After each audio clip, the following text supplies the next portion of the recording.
ABC, this is World News Tonight with Peter Jennings. Good evening. The deadline has come and gone. The Iraqis are living in what President Bush calls borrowed time. It is no longer whether the war will start, but when. They know that in Baghdad as well as in Washington, there is a rumor every hour. Our first report is from Saudi Arabia. Here's ABC's Bill Rediker.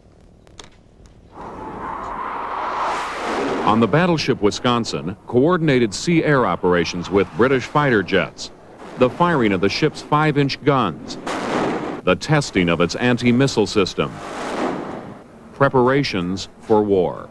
Ready for war, sir. Ready for war. That's what this ship came over here to do. General quarters, all hands man your battle stations. As the deadline approached, the commander announced the Wisconsin had been placed on DEFCON 2 alert, Defensive Condition 2, one notch short of war. We should consider that hostilities are imminent. What does that mean? That means that we need to get ready to fight.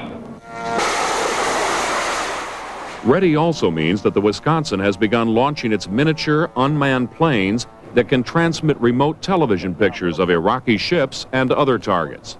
The Army's 82nd Airborne also practiced today, storming and securing buildings. The firing of assault weapons and explosion of grenades increased the realism of what many here believe is the last step before battle. Of course, you know, everybody's nervous. It's just like playing a big game. Until the first blow, you won't know what's going to happen to the first blow.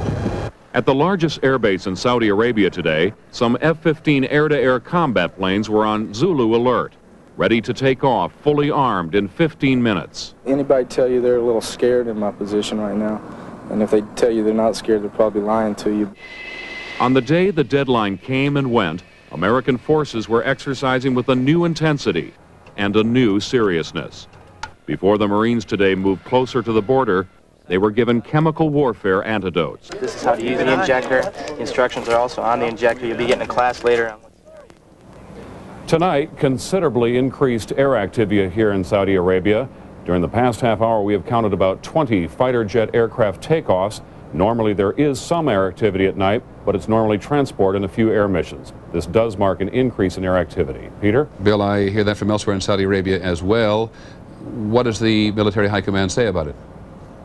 They're not saying anything, and they say that anything further on it will come out of either Washington or Riyadh, but we are hearing nothing in the eastern province of an official nature. Captain Mike Miller there says anybody who isn't scared is a fool. Is everybody scared?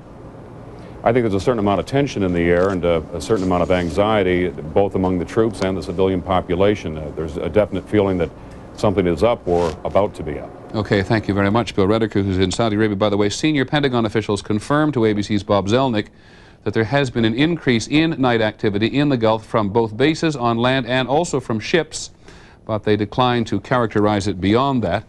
And as we said at the beginning of the broadcast, they know very much in Baghdad that something is going on. ABC's Gary Shepard is on the line now from Baghdad, where it is a little after 2:30 in the morning. Is Baghdad a dead town at the moment, Barry? I mean, Gary, in terms of perfectly silent? Peter, it is absolutely quiet here. No activity whatsoever. Looking out from the hotel where most of the foreign journalists are kept, the lights of the city are still on. You can see right to the horizon, street lights, etc. But absolutely nothing happening here. It is dead quiet. Tell us what the weather is like at the moment, Gary. The weather is clear. You can see some stars in the sky, and there's no rain, nothing like that. So it is easy to see into the upper reaches of the sky from the ground. Okay, Gary, thank you very much. We are thinking about you as well. In Baghdad this morning, a sign of the times, taxi drivers were asking more than $200 to drive to the Turkish border, $185 more than last week, and the border has now been closed by the Iraqis. And a little while before the broadcast tonight, ABC's Gary Shepard reported that Baghdad's 4 million citizens are very aware of the danger. There is very little they can do about it, and here's the report he filed then. The streets here were busy this morning. People went to work, stores were open, the city appeared normal. At Baghdad University, they began final exams today. But most students were well aware the deadline had just passed and war could soon begin. So be it, so be it. We are ready for that. We want peace, and we don't want any war. I don't like anything bad to happen to any of your soldiers or our soldiers, because the war will be a devastating one to both sides. As that reality sunk in, the airport was jammed with foreigners anxious to leave.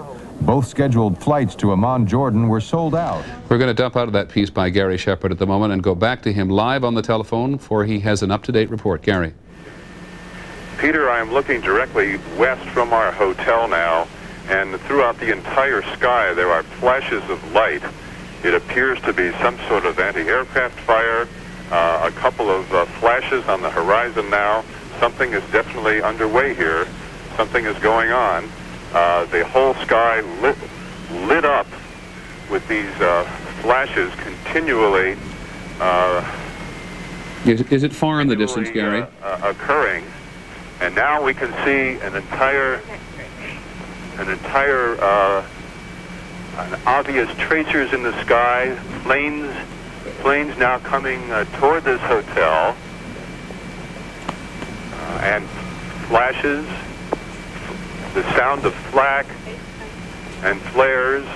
Obviously, an attack is underway of some sort. It appears that there is tracer fire coming up from the ground,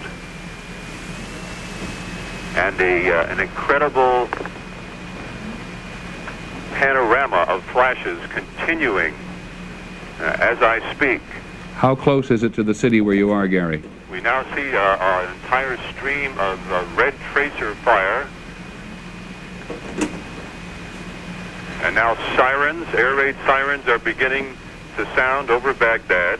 The lights of the city itself continue to burn on the ground. Street lights, house lights. And as this occurs, the flashes continue throughout the sky. There's obviously an air raid underway right now. Of the events that we believe to be taking place in Baghdad and perhaps elsewhere in Iraq tonight. So we're now going to break away from World News Tonight and do a special report for the entire network. I'm Peter Jennings. We'll be back in just a minute.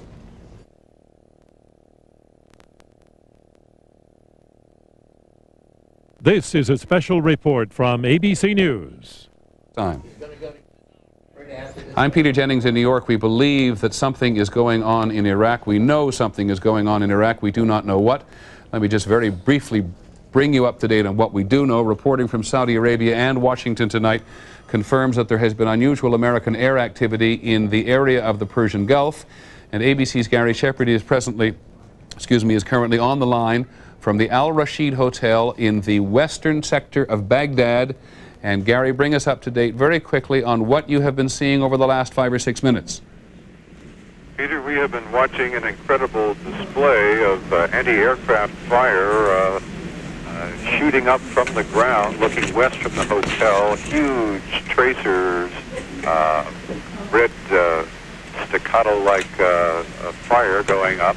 The sounds of thunderous explosions. Yet no apparent bombs falling on Baghdad. And I should point out that a great number of the lights in the city are still burning. Street lights have not been turned off. We can see lights as far as the eye can see along the horizon. And yet this anti-aircraft fire continues now. It must be a good 10 minutes since it began. When, Gary? It comes and goes. It subsides for a bit, and then it starts up again. There have been very, very pronounced thunderous sounds like explosions in the distance, and the tracer fire continues. There goes another burst right now off to the right, almost straight up from the ground, eventually burning itself out. And as far as the eye can see, the far right, way over to the far left, this tracer fire continues and the explosions continue to erupt. So it's difficult to decide exactly what it is, but obviously something is underway here. Britt Hume, perhaps if you could at the White House bring us, while we wait for both perhaps the press secretary to come out or the Israelis to say something a moment, bring us up to date on how the president has spent the rest of his day. Well, the president has been very close to his top national security advisors today. He met with Secretary of State Baker, for example, this morning. Britt, I apologize. And then again at lunch. Let me interrupt you again because the Associated Press has just moved from central Saudi Arabia, which may well be the command headquarters. The following bulletin: war with Iraq began early Thursday as a squadron of U.S. fighter bombers took off from the largest U.S. airbase in central Saudi Arabia. That is the U.S. military making an official announcement in Saudi Arabia, according to the Associated Press, that the attack against Iraq has begun.